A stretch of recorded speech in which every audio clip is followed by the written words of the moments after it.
Hello everyone, I'm Youssef, and today I'll be presenting Go Gadget Hammer, flipping nested pointers for arbitrary data leakage. This work was done in collaboration with Andrew Kwong, Ingab Kang, Genkin, and Kang Shin. And the main idea behind this project is to present a new type of Rowhammer vulnerability, where we show it's possible to target general code patterns, such that if one of these patterns is present in victim code, a single bit flip is enough to grant an attacker arbitrary read access or arbitrary write access. So since this work centers on Rowhammer, we'll start with another quick recap on Rowhammer. The idea, of course, is to flip bits in memory without accessing them directly. And this bug is tied to the nature of DRAM, which uses an array of capacitors, where each capacitor uses charge to store a single bit value. Every time we access DRAM, we're going to pull all the charge in the row we're accessing into a row buffer. And once our access completes, the charge will be restored back to the original row. Every time we quickly discharge and recharge a capacitor like this, we're going to increase the leakage rate on the adjacent capacitors due to disturbance effects between the capacitors. And so the idea behind Rowhammer then is to rapidly access certain aggressor rows, best done if we do a pair of rows that pinch a particular target victim, and accelerate the leakage rate to the point where the charge drops below the threshold value and the bit flips from 1 to 0 or vice versa, depending on how the capacitor is configured, giving us Rowhammer, flipping bits in memory without ever accessing them directly. And so, of course, when this was first discovered, it caused quite a stir. There were many headlines, and there was a plethora of follow-up work that showed ways to flip bits on various devices, like mobile devices, also how to flip bits through the browser, and even on DDR4, and as we just saw, on DDR5 as well. And so there's no question that it's very practical to achieve these bit flips on a wide variety of machines. With that said, though, an important remaining question is how to actually exploit these bit flips. And so the goal usually with Rowhammer is to gain root, and there's two overwhelmingly common ways to do so in prior work. The first is to flip page table entries, or PTEs, which grant us access to any address in victim memory. And the second is to flip bits in the pseudo-binary, which grants the attacker privilege escalation. And so considering how commonly these attacks have been presented in prior work, another interesting question is what has the response been to try to mitigate against this? So on the hardware side, the defenses have been to try and create early refreshes if Rowhammer-like memory access patterns are ever detected. And of course, we've already seen that the existing techniques don't really work. We can easily achieve flips on DDR4, and we've seen flips on DDR5. On the software side, the defenses have been mostly academic proposals to try and protect these specific victims.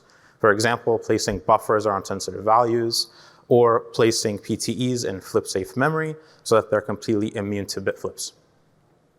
The idea of this work, however, is to try to take the focus away from these very common targets and show a more generalized sort of victim for Rowhammer attacks.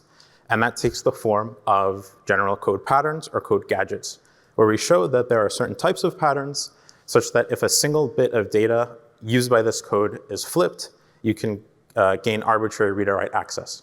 And the pattern in question only needs to meet two key conditions. The first is you need a nested pointer dereference. And the second is that the value of the second dereference needs to be returned back to the calling user. So any snippet of code that meets these conditions gives us a Rowhammer gadget. And this forms the basis of this work, Gadget Hammer, where we show it's possible to perform a Rowhammer attack on these general code patterns.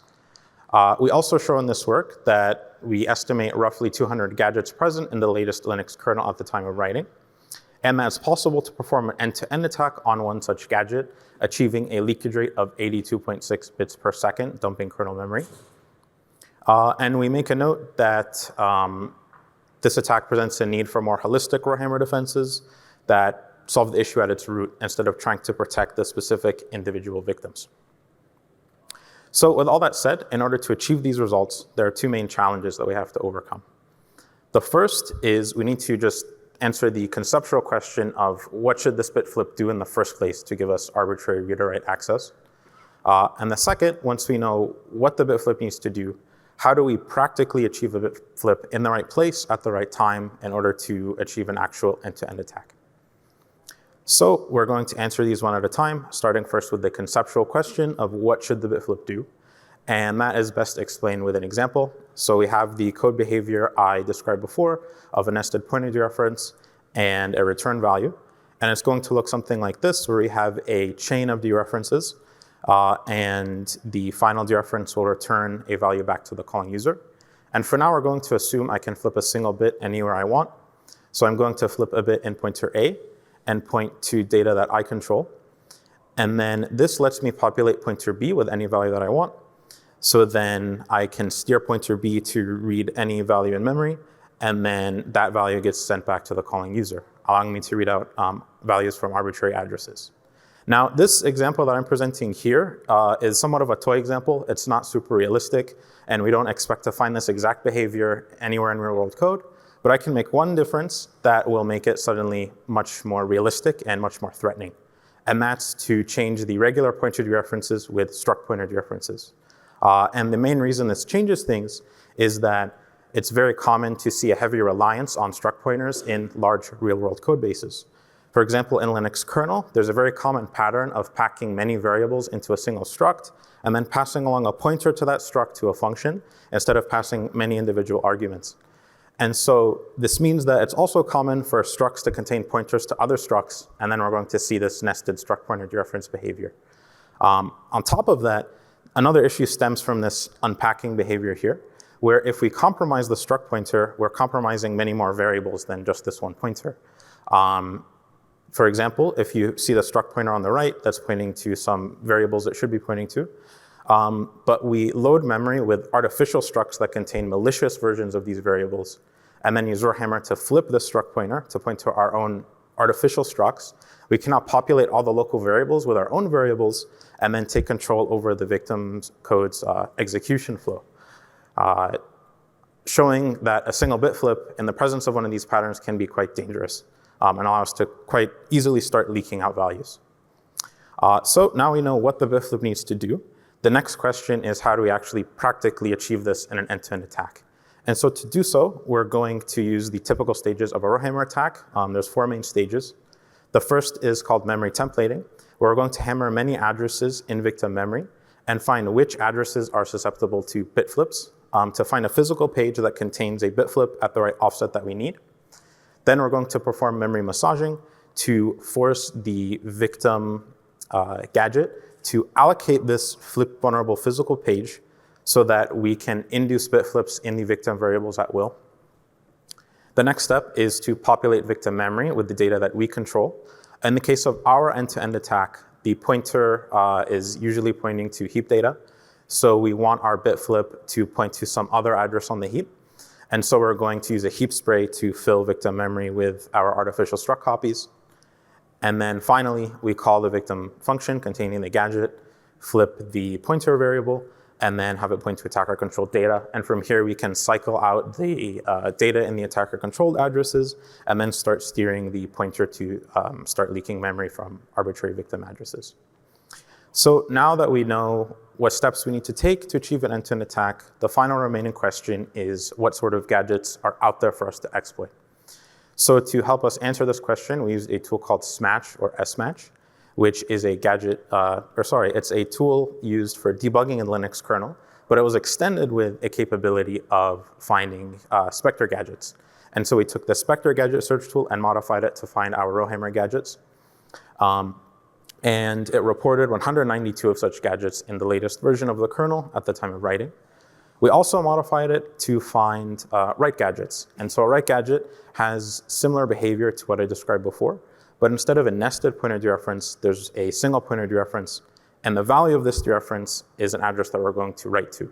So similarly, if I flip a bit in pointer A, I can set an arbitrary value for address B, and then write to arbitrary addresses in victim memory. And so the tool reported 28 of such gadgets. Now, it's important to note that Smatch is known for having false positives and false negatives. So we don't treat this number like a ceiling or floor of the number of gadgets we expect to actually be out there. It's just a rough estimate. And as we've seen in the world of Spectre attacks, development of a tool that can accurately find such gadgets perfectly is still an open research question. So we leave development of such a tool to future work. But we do want to prove that one of these gadgets is vulnerable to this attack. So we select a gadget that we find in the pipe.c file and perform our attack steps. This code normally is used to get the length of a pipe that has been inserted into the kernel. And it has the behavior I described before of unpacking many variables from a single struct pointer. It also has the nested pointer dereference. In this case, it takes the form of an array access, but that's the same thing.